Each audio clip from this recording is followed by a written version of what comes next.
this problem we're going to be given several exponential equations and asked several questions based on those equations. When we get to the domain and range, we are to use interval notation to write our answers. Some of these questions can be answered by simply looking at this summary I have that says that exponential equations can always be written in the form y equals a b to the x, or at least our exponential equations in this class in real algebra will always be written this way, and b will always be positive and never be 1.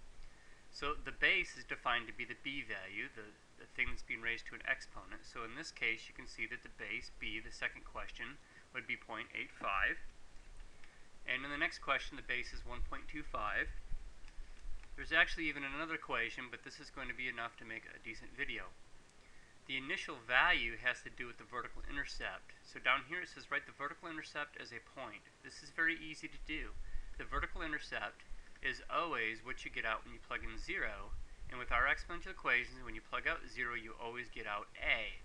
So whatever your a value is, the a value is considered the initial value. In fact, the question here says what is the initial value a? That would be 200 in this case. In this case 900.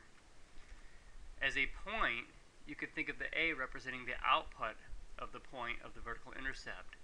So as a point, I'm going to type in left parenthesis, which is shift 9, and I'm going to type in 0 because the vertical intercept always has an input of 0, and the output you get when you plug in 0 is always the value of a, which in this case we said was 200, and then right parenthesis, shift 0, and then in the second question it would be 0, 900. Don't forget to use proper notation, parentheses 0, comma, 900, right parenthesis.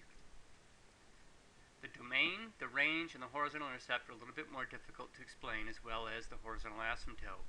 So I've written a summary down that the domain of our exponentials will always be all real numbers, and in interval notation that looks like this. In interval notation you always write the smallest value that something would take on, which in this case the domain would be the input values, and there really is no smallest x value. It can go to negative infinity, and then the second number you write is always the biggest number that it could take on. In this case it could go as big as you want, which is positive infinity, and then parentheses are used to denote that you never actually reach infinity or negative infinity. The range of the equations will always be, in this class, that the y values are always bigger than 0 but not equal to 0. And in interval notation then, that means the smallest y value would be 0. Parenthesis means it doesn't actually take on the value of 0. Notice that y is strictly greater than 0, never 0 itself. And then the graph will go as high as you want. It just goes up forever, meaning your outputs go up to infinity. And again, you don't reach infinity, so that would be a parenthesis. So this is going to be the answer for your domain and your range every step of the way. But I want to, even though I don't have time to go through all the details, just give you a quick sketch. Now this is really a poor sketch that I'm going to give, but just to give you an outline of what exponentials look like, and there's usually two cases that can happen. If your b value is less than 1 but positive, this says that 0 is less than b, which means b is greater than 0. It just means b is a positive number but less than 1, and that's the case here. B is 0.85. What's going to happen then, you may have known that if b is less than 1 you get a function that decreases. In fact, this is a function that decreases, the outputs decrease 15% every time x goes up by 1. You may know that. But if I were to just do a rough sketch of this is really rough.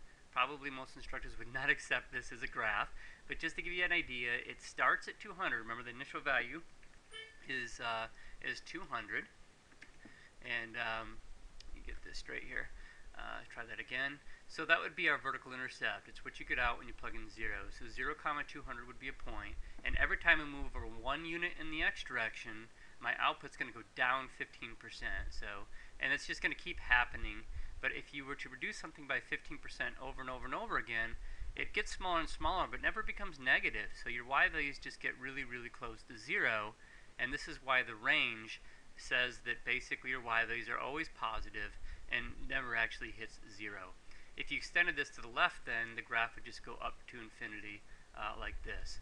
So it turns out that you can plug any number in to this equation, so your domain is all real numbers.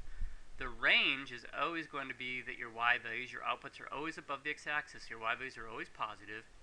And then the other questions are, what is the horizontal intercept? Well, we already said that the graph never hits the horizontal axis, so there is never a horizontal intercept. So in all these questions, the horizontal intercept is going to be DNE, does not exist.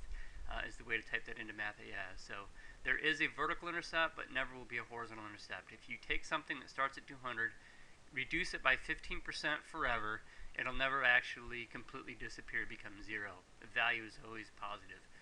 So that answers most of these except for this idea of a horizontal asymptote.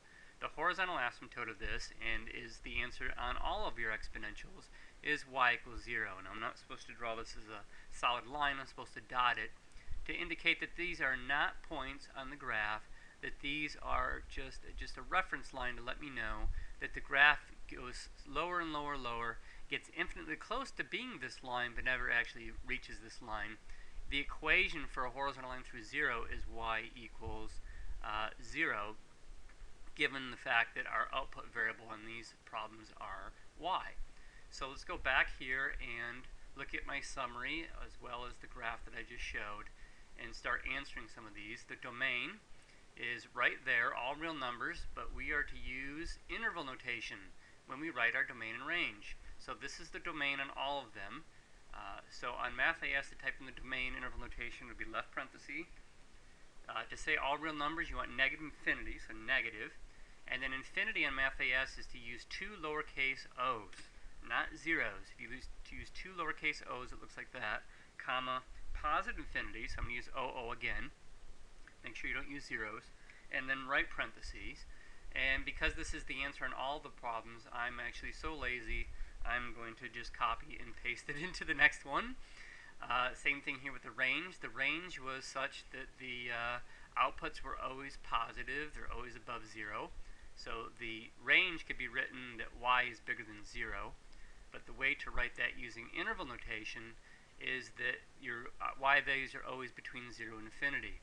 So my range is left parenthesis 0, comma, and again infinity is two lowercase o's, right parenthesis, and my laziness continues. I am just going to copy and paste it into that one as well. The horizontal intercept does not exist on both of these. Remember I said on the graph actually never crosses the y-axis. What I didn't say is what happens with a graph that has b value being bigger than 1. So I should go back to that and look at the second example and show you that the graph may differ slightly, but given the questions we're asked, they actually, the answers don't change. So here we had an equation where our b value was less than 1, it was 0.85 in fact, less than 1 but positive, so this was the associated graph. The one that I didn't sketch that I should have was the y equals 900, so let me write that here before I forget it, y equals 900, and if I remember right, the b value was 1.25. Let me go back and just make sure, yeah, b was 1.25, so over here I'm going to write 1.25, which is a number bigger than 1, so this is going to be my graph where b is bigger than 1. What you should have known is when b is bigger than 1, you get a graph that increases. In fact, every time x goes up by 1, the output will increase by 25%. So let me show you that the start value here was 900. So I'll put that in there. This time it's going to be an increasing graph every time. I'm really having trouble with the technology here. I just use my mouse instead. There's the number 900, and every time x goes up by 1, I need to buy a little better system here. Every time x goes up by 1, my output's going to go up 25%. So I'm not going to get, too into the details of the arithmetic, but basically it goes up faster and faster and faster. And to the left of that would be a graph that goes down. And the idea is that you still get that horizontal asymptote of y equals 0. The graph does level off to be the horizontal line y equals 0, never reaches y equals 0, becomes infinitely closed. So if I had room to extend this, this would look like a horizontal line to the left. This is a horrible depiction, but basically the graph levels off like this in a horizontal way. This looks a little better perhaps. So at any rate, your graph, as you go to the left, will level off to be the horizontal line y equals 0. So that question has the same answer. Your domain and your range is the same. There's no horizontal intercept, so your answers are basically the same either way. You get a different shape to the graph depending on, if you change these values, the shape might be changed a little bit, but all these questions would have the same answer. So my horizontal asymptotes, the only questions I've left undone, and the answers are y equals 0, and again, y equals 0.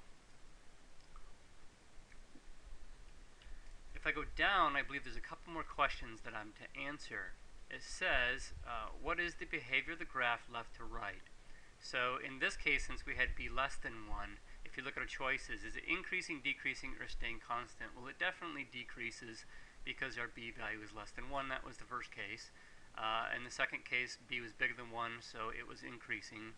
This one's a little more sophisticated. They want to know, even though it's decreasing, is it decreasing at an increasing rate or decreasing at a decreasing rate? So if your instructor gets into what's called concavity, they might not talk about concavity, but that's basically what we're into here, is that on the first graph it's decreasing fast at first. So the graph is plummeting fast at first, but not so fast later on. So it's decreasing always, but at a decreasing rate.